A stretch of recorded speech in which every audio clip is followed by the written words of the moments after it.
नमस्कार साथियों, स्वागत है आप सभी का वाईफाई स्टडी 2.0 पर। मैं हूं अंकित अवस्थी। आप हैं मेरे साथ में आज एक ऐसी खबर के बारे में जानने के लिए जिसके चलते हो सकता है कि आपके पैसे भी शेयर मार्केट के अंदर गिर गए हों, यानी कि कम हो गए हों। क्या है खबर, आइए मैं आपको विस्तार से बताता हूं। हाल ही में रिजर्व बैंक ऑफ इंडिया ने पेटीएम पेमेंट बैंक को कहा है कि वो हाल ही में जो उसकी कमजोरियां चल रही हैं या कमी चल रही है, जिसके चलते आरबीआई उससे खुश नहीं है, उनके चलते वो अब नए ग्राहक नहीं जोड़ सकेगा। इसके चलते मार्केट में अचानक पेटीएम के शेयर में गिरावट दर्ज की गई। लगभग 13% के आसपास पेटीएम का शेयर गिर गया। स्टॉक में भारी नुकसान हुआ और ये भारी नुकसान निश्चित ही बहुत सारे निवेशकों को नुकसान पहुंचाएगा। क्या है पूरी कहानी, आइए आपको विस्तार से बताते हैं। क्या ऐसा हुआ कि आरबीआई ने पेटीएम बैंक से कहा कि वो अब नए ग्राहकों को नहीं जोड़ पाएगा। कब तक नहीं जोड़ पाएगा? हालांकि एक टेम्परेरी बैन होना चाहिए। कारण इसका इसलिए है क्योंकि वर्तमान में इसके साथ में कुछ कंप्लाइंसेस थे, यानी कि इससे कुछ एक्सपेक्ट किया गया था आरबीआई के द्वारा कि बीइंग ए बैंक आपके साथ में कुछ आवश्यकताएं हैं जो आपको कंप्लीट करनी चाहिए। हालांकि उनको कंप्लीट करने में पेटीएम नाकामयाब रहा। इसके चलते आरबीआई ने फर्दर किसी और ग्राहक को जोड़ने से इन्हें इनकार कर दिया है और कहा है कि पुराने ग्राहकों को सही से सर्विस देते रहिए और जो हमने आपसे एक्सपेक्ट किया है उसे पूरा करिए।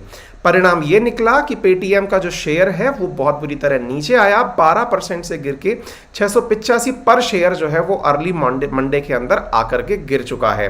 अगर हम बात करें तो जिस समय शेयर लॉन्च हुआ था उस समय 2150 रुपए का था, आज ये 685 रुपए का है। इससे आप अंदाजा लगा सकते हैं कि पेटीएम का स्टॉक लगातार गिरता जा रहा है। पेटीएम के स्टॉक के गिरने के पीछे की कहानी क्या है, क्या चाहता था आरबीआई, आइए मैं अब आपको बताने का प्रयास करता हूं। मेरे प्यारे साथियों, जैसा कि आप सभी को मालूम होगा कि भारत में रिजर्व बैंक ऑफ इंडिया सभी बैंकों का बैंक कहा जाता है। रिजर्व बैंक ऑफ इंडिया के द्वारा हर कमर्शियल बैंक का सुपरविजन किया जाता है और यदि वो मॉनेटरी पॉलिसीज के साथ या आरबीआई के द्वारा दिए गए डायरेक्शंस के साथ सही से कार्य करते हुए नहीं पाए जाते तो उन पर डिसिप्लिनरी एक्शन लेने का अधिकार रिजर्व बैंक ऑफ इंडिया के पास है। इसी वजह से पेटीएम पेमेंट बैंक के ऊपर section 55A of banking regulation act 1949 के तहत आरबीआई ने अपनी पावर का इस्तेमाल करते हुए इमीडिएट इफेक्ट से इनके ऊपर ये कस्टमर नए ना जोड़ने का आदेश लागू कर दिया। यानी कि इनसे ये कहा गया कि आपको इस कानून के तहत रोका जा रहा है। अब आप जानना चाहेंगे कि अल्टीमेटली बैंक चाहता क्या था।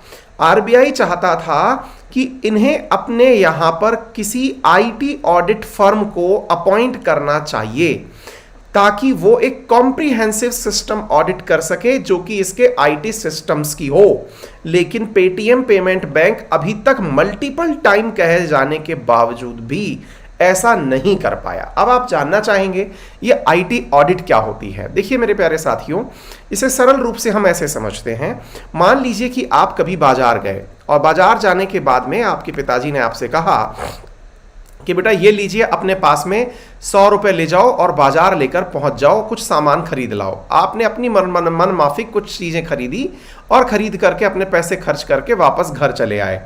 आपसे जब घर पर आकर के पिताजी ने हिसाब मांगा कि बताओ बेटा आपने 100 रुपए कहाँ कहाँ खर्च किए, तो जो हिसाब आपने दिया तब पिताजी आपसे बोलते हैं ना कि बेटा ये चीज़ तुमने महंगी खरीद ली, ये पेन 10 रुपए का है ही नहीं, मार्केट में 7 रुपए में मिल जाता, बेटा ये टॉफ़ी तुमने महंगी खरीद ली, उस दुकान वाले ने तुम्हें ठग लिया, ये तुमने पैसा जो सामान खर्च किया हब के हिसाब से ये महंगा है। या फिर आपने ठीक है पैसा तो खर्च कर दिया लेकिन चलिए बताइए किस तरह से किया। फिर आपने गलती से मान लीजिए 100 रुपए के अंदर मात्र 50 ही खर्च किए थे और 50 आप अपनी जेब में दबा के बैठ गए थे। तो आपके पिताजी इस बात को समझ गए कि बच्चा मुझसे चालाकी चल रहा है, इसलिए उन्होंने आपसे हिसाब मांग लिया। एक प्रकार से यह समझिए कि आपने जो पूरा हिसाब अपने पास रखा था वो तो अकाउंटिंग थी। आप अपने पिताजी को बता रहे थे कि साहब मेरा पैसा इतना इतना यहाँ खर्च हो गया है। लेकिन जब पिताजी ने आपसे हिसाब मांगा और आप हिसाब के अंदर जांच के रूप में पिताजी ने हिसाब किया कि बेटा तुम तो बता रहे हो कि ये पेन तुम 50 रुपए का ले आए लेकिन ये तो मार्केट में 10 ही रुपए का है। ये जो पिताजी अब जांच ले रहे हैं आपकी, ये ऑडिट है। मतलब आप ये समझिए कि दुनिया भर के जितने भी अकाउंट्स हैं, आप मान के ऐसे चलिए कि आपके पिताजी मैं सिंपल सा उदाहरण इसलिए दे रहा हूं पिताजी का, ताकि आप किसी को भी इससे कनेक्ट कर पाएं। अब एक बैंक का उदाहरण लेते हैं। मान लीजिए कि एक बैंक है जो 1000 करोड़ का टर्नओवर करती है, एक बार के लिए ये समझिए। अब उस 1000 करोड़ के टर्नओवर में बैंक से उम्मीद की जाती है कि वो अपने सभी खर्चों को अपने अकाउंट्स में प्रॉपर तरीके से मेंटेन रखेगी। लेकिन आप नोटिस क्या करते हैं कि वो प्रॉपर तरीके से अपने अकाउंट्स को मेंटेन करने में कामयाब नहीं रही, या फिर अकाउंट्स में उसने जो खर्चे बताए थे, उसने बता दिया कि साहब हम चाय पी गए 2 लाख की, तो या फिर उसने बता दिया कि सब समोसे खा गए 6 लाख के। तो ये जो गड़बड़ होती है ना कि इतने का लाख का नुकसान हम इसमें कर गए या फिर यूं कर गए, ये सारी की सारी चीजें इन्हीं की ऑडिटिंग होती है मेरे प्यारे साथियों, हिसाब लगाया जाता है। तो आरबीआई ने कहा कि आपसे मैंने कहा था कि आपकी जो बैंक है ये पूरी तरह से ऑनलाइन ट्रांजैक्शन बेस्ड है, यानी डिजिटल बैंकिंग के ऊपर चल रही है। तो हम चाहते हैं कि आपकी जो आईटी है, यानी कि इंफॉर्मेशन टेक्नोलॉजी है, जिसके माध्यम से आप कस्टमर्स के साथ डील करते हैं, उस आईटी को हमारे साथ ऑडिट करवा दीजिए। ऑडिट करवा दीजिए से मतलब ये हुआ, आप अपनी टेक्नोलॉजी हमें क्रॉस चेक करवाइए कि कितनी सही टेक्नोलॉजी है। और देखिए, ये बात गलत भी नहीं है, ये बात बहुत हद तक सही भी है कि हर व्यक्ति को ये जानने का अधिकार है कि जिस बैंक के साथ उसने ट्रांजैक्शन किया हुआ है, उस बैंक के साथ में टेक्नोलॉजी कितनी सेफ एंड सिक्योर है। मान के चलिए, आज मैं जहां तक समझ सकता हूं, आज मेरी क्लास में जितने भी विद्यार्थी बैठे हैं, उनके पास पेटीएम में मान के चलिए 150 रुपए तो इस समय भी डाल रखे होंगे उन लोगों ने। तो आपके मन में ये ख्याल तो होगा ना कि यार मेरे 100 रुपए सुरक्षित है या नहीं, कहीं ऐसा तो नहीं है कि इनके अकाउंट्स में या इनकी वेबसाइट को कोई हैक कर ले, पैसे काट ले, निकाल ले, है ना। ये जो चीज है यही आपको समझनी चाहिए कि जो आरबीआई है ये कहती है कि मैं आपकी आईटी ऑडिट करना चाहता हूं या चाहती हूं, भैया वो आईटी ऑडिट करा, और ये करवा नहीं पाए, अपनी इंफॉर्मेशन टेक्नोलॉजी चेक नहीं करवा पाए। इस आधार पर इनसे कहा जब तक कराओगे नहीं, होल्ड पर डले रहोगे। आरबीआई के द्वारा ये दूसरी बार किया गया है पेटीएम के ऊपर, एक तरह से समझिए कि एक तरह की कार्रवाई। इससे पहले 2018 में नो योर कस्टमर जो ऑप्शन होता है, पेटीएम ने उसके साथ भी कंप्लायंसेस नहीं किए थे, यानी कि उन्हें भी सक्सेसफुली नहीं कर पाया था, जिसके चलते आरबीआई ने उस समय भी रोक लगा दी थी। आपको मैं थोड़ी जानकारी दे देता हूं, आपको जान के आश्चर्य होगा कि इस समय पेटीएम के पास 6 करोड़ बैंक अकाउंट है। आप इससे अंदाजा लगाइए, 6 करोड़ बैंक अकाउंट है। 30 करोड़ से ज्यादा लोगों ने वॉलेट बना रखे हैं। अंदाजा लगाइए, देश की आबादी का लगभग 1/5 हिस्सा इसके साथ कनेक्टेड है। इससे आप अंदाजा लगा सकते हैं। साथियों, दिसंबर में केवल और केवल दिसंबर भर में इन्होंने 92.6 करोड़ यूपीआई ट्रांजैक्शन किए। अच्छा, इसका मतलब ये होता है कि इतने नंबर्स ऑफ ट्रांजैक्शन हुए, उसमें पैसा कितना ट्रांसफर हुआ वो अलग चीज है। आप इससे अंदाजा लगा सकते हैं पेटीएम पेमेंट बैंक जो है उसकी ग्रोथ 160.85% के हिसाब से चल रही है, यानी कि ये बहुत जबरदस्त तरीके से ग्रोथ कर रही है। लेकिन अब कर क्या सकते हैं, आपको यहां पर पता होना चाहिए, पेटीएम पेमेंट बैंक जो है ये शेखर शर्मा के द्वारा स्थापित की गई बैंक है। इसमें पेटीएम की पेरेंट कंपनी का नाम 197 कम्युनिकेशन है, जिसका शुरुआती कारोबार वर्तमान में 13% की गिरावट दर्ज कर रहा है, क्योंकि आरबीआई के द्वारा जैसे ही ये न्यूज निकल करके आई, लोगों में अचानक इसके खिलाफ माहौल तय हो गया। मार्केट में भाव गिरता चला गया और इसका जो शेयर है वो 670 या 680 के आसपास तक नीचे गिर करके चला गया। अच्छा, एक बात और मैं आपको बताता हूं। अब होता है ना कि कई बार ऐसी चीजें होती हैं कि मार्केट में कई चीजें एक साथ ही सेट हो जाती हैं। कल न्यूज ये आ गई कि शेखर शर्मा को गिरफ्तार कर लिया गया। अब ये न्यूज जैसे ही आई तो भाई साहब लोगों में अचानक हड़कंप मच गया कि विजय शेखर जो हैं इनको गिरफ्तार कर लिया गया।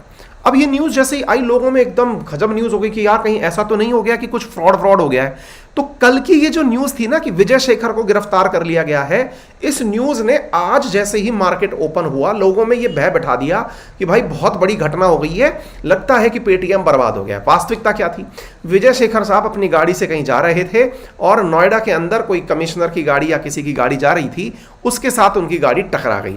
बस उनकी गाड़ी टकराने पर वो गाड़ी मतलब टकरा गई, ये रुके नहीं और ये चले गए वहां से गाड़ी दौड़ाते हुए कि भाई ठीक है अभी खामखा पकड़ा जाएगा।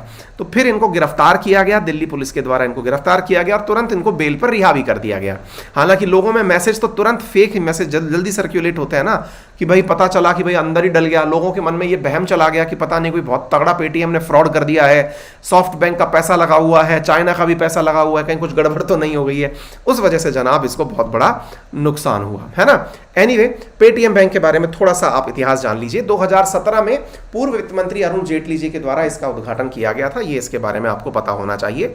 और वर्तमान में बहुत अच्छे से काम कर रही है, आपका पैसा सुरक्षित है, चिंता ना करें। और जल्दी ही हम उम्मीद करते हैं कि ये अपने आईटी कंप्लायंसेस कंप्लीट कर लेगी और आगे से अच्छी सर्विसेज आपको डिजिटल इंडिया के अंदर देती रहेगी। मेरा रेफरल कोड है अंकित 10, जिसका यूज करके आप 10% नहीं 20% डिस्काउंट प्राप्त कर सकते हैं अनअकैडमी के सब्सक्रिप्शंस पर। विशेष रूप से अगर मैं बात करूं तो प्लस सब्सक्रिप्शंस 49,352 में है, आइकॉनिक सब्सक्रिप्शन 63,000 रुपीज में आप लोगों को दिए जा रहे हैं।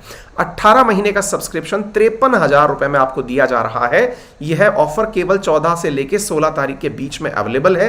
किसी भी प्रकार से आपको अगर कोर्स परचेज करने में कोई दिक्कत आए तो मेरे इस टेलीग्राम चैनल पर, इस नाम से टेलीग्राम चैनल है, उस पर संपर्क कर सकते हैं। कमेंट बॉक्स में, सेक्शन के अंदर, डिस्क्रिप्शन में नंबर दिए हुए हैं। आपको easy EMI facility, 0% interest rate के साथ लोन फैसिलिटी एक्सेट्रा अवेलेबल है, आप वहां से उसे एक्सेस कर सकते हैं। तो आज ही यूज कर लीजिए। 14 से 16 के बीच में सब्सक्रिप्शंस अनअकैडमी के जितने भी हैं सभी के ऊपर इस प्रकार का ऑफ चल रहा है। Go and get the subscription right now, use my referral code Ankit 10।